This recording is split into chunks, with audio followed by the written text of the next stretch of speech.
Festo Rafael mwenye umri wa miaka 50, mkazi wa kijiji cha Igeleheza kilichopo kata ya Ilembula, wilaya ya Wanging'ombe, amefariki dunia katika mazingira yanayotajwa kuwa ya kutatanisha, akiwa ndani ya nyumba ya kulala wageni pamoja na mwanamke anadaiwa kuwa mke wa mtu.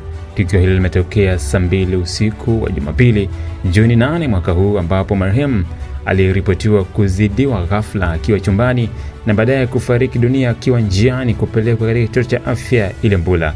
Kamanda wa polisi mkoa wa Njombe Mahmud Banga amethibitisha kutokea kwa tukio hilo na kueleza kuwa uchunguzi wa awali umeonyesha kuwa kifo hicho hakihusiana na tukio la jinai, bali kilitokana na kuzidiwa na msisimuko wa tendo la ndoa.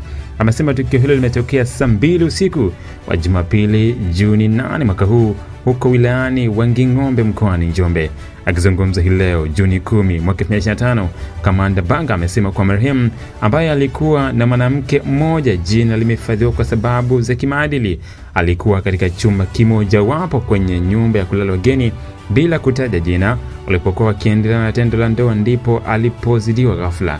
Kwa mujibu wa maelezo, Kamanda marehemu aliwahishwa katika kituo cha afya Ilembula kwa lengo la kupata huduma ya haraka, lakini alifikia kituoni akiwa tayari amefariki.